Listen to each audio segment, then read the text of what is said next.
Oh my God, this girl done fell off the stage? Hey fam, what's up, what's up, what's up? This is Robert Anton here, robertanton.com, coming to you once again with American Idol No Frills commentary from a singer.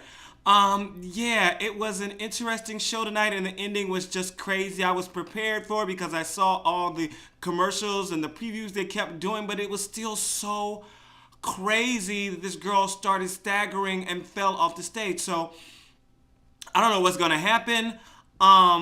But with her, and I hope she's okay. It wasn't a huge long fall, but Jennifer was saying that she hit her head, and so we're gonna find out tomorrow what happened. So they have a little cliffhanger going on. Yeah, to get into it, I don't generally do Hollywood Week commentary because, you know, the performances aren't long enough and it doesn't give you a whole lot of time to critique people and all that good stuff, and they generally run through people very, very fast, right?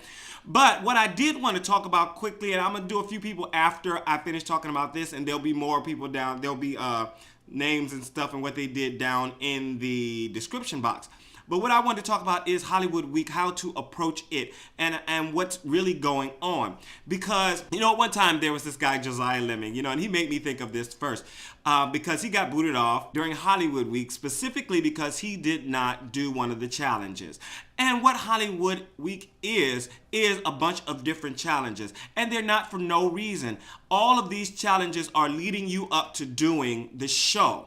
The top 12 performance show, where you will have to take a few seconds to work with the band and get your music together and be ready to go on for your live performance. You have to work with people for the production numbers. So all of the challenges they have, like all of them having to step forward during the line and stuff, and they did like the sudden death today for day one, where basically they came out in like kind of a chorus line and each one stepped forward to sing. So they get used to singing in front of one another, get to hear each other's voices, you know, and they have to produce right then and there. They pick a song, they have to sing a cappella, you know, and basically do the audition over again, but kind of in front of an audience. So they also have a challenge or day when you have to do groups.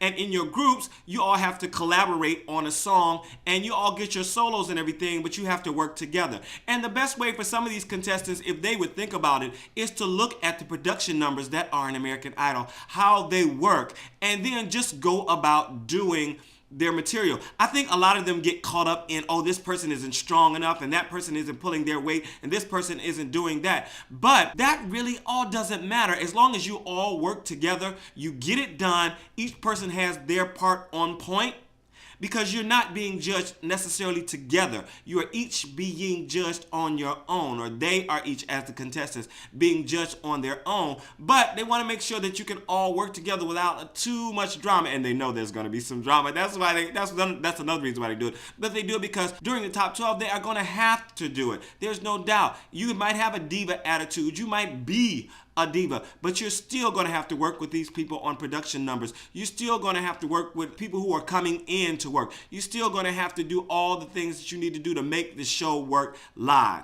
So that is the challenge doing groups. Working with the band. A lot of times they're doing stuff a cappella. Some they might get to do some of their own instrumentation, but there is a challenge where you have to work with the band. Even if you play guitar, if you play piano, if you play drums, even if you play an instrument, you have to work with the band, because in top 12, top 24 too, but definitely when the show is live, you will have to work with the band, and you won't have a whole lot of time because you got all these other things that you have to do in order to make the show happen.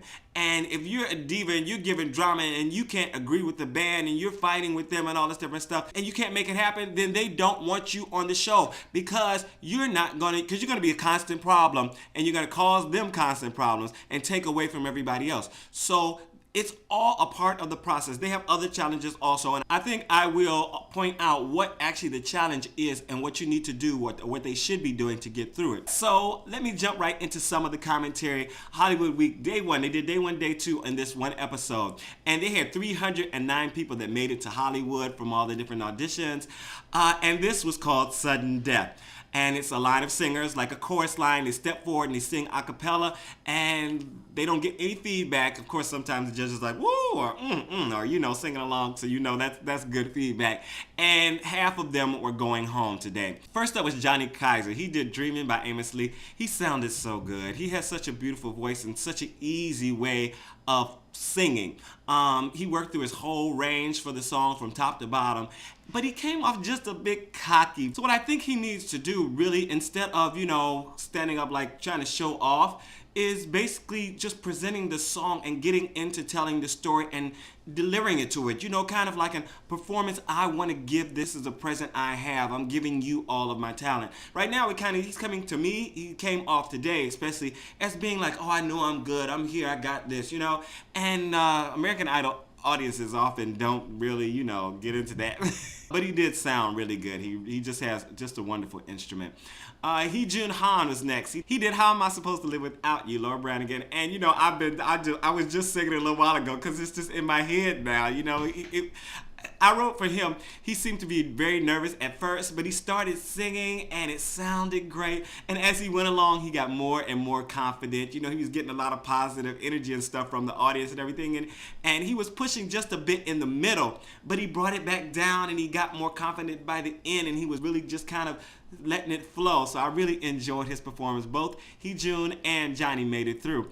Elise Testone, Baylie Brown, and Hallie also made it through, and Hallie did Natural Woman. Let me tell you, she was on point. She sounded good. Next, I'm going to say Lauren Gray, 23. I wrote she was sounding good, but she closed her eyes, right, while she was performing. Now, the judges, she sees that the judges are cutting people off, you know, so, but she's closing her eyes, and she's just going on and on and on, you know. She made it through, but it's like, come on now, pay attention. You know, you have to make sure that you are cognizant of what is happening on stage. Grimm, 26, did I Got a Golden Ticket, Willy Wonka and the Chocolate Factory. I am wondering when this guy is going to do some normal songs, like some popular songs. But I like his energy. I like the way he presents. I love the way he sings.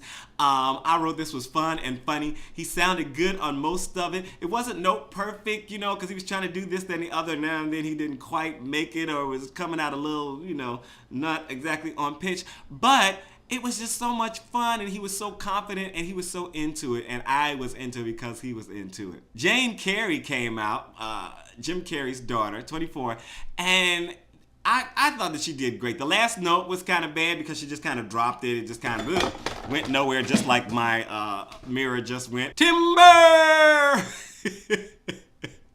Oh, Lord, technical difficulties. Yeah, but the rest of the song was good and it had a lot of pace and rhythm. I really enjoyed it. But she was sent home and Twitter was abuzz. They were like, oh my God, she did good. Why did they send her home? And several people was like, oh, I was surprised because she's Jim Carrey's daughter. Why did they send her home?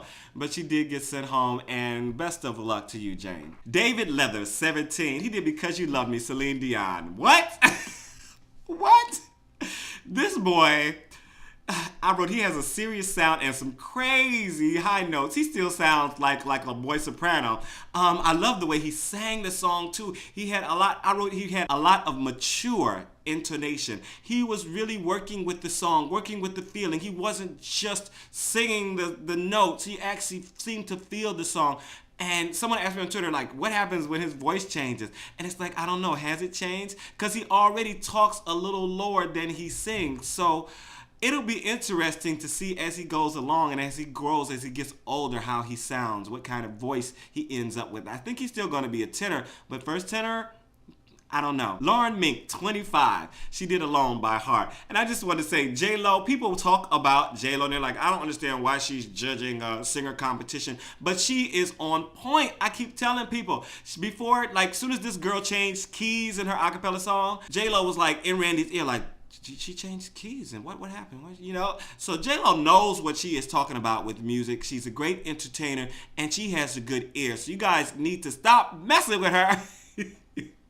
But yeah, she did change keys. And you know, acapella song, you should not be changing keys, just like you shouldn't change keys unless the music changed keys when you got a band behind you. All right, let me just say that. And last but not least, I have here on my well, what I'm going to say, because again, there will be more in the description box of other people who's performing, and maybe some of my commentary, what I thought.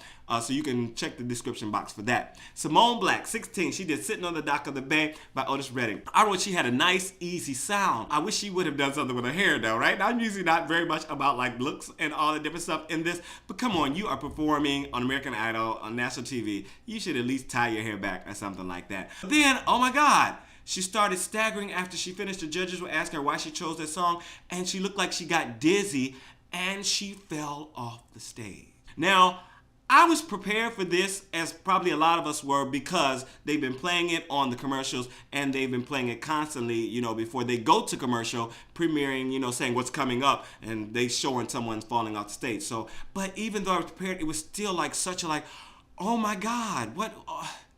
So I feel for her. My prayers go out to her family. We'll find out, I guess, tomorrow what happened and how she's coming out, if she made it through, you know, and if she's even able to perform. It didn't seem like the stage was that high. She fell off. So yeah, okay.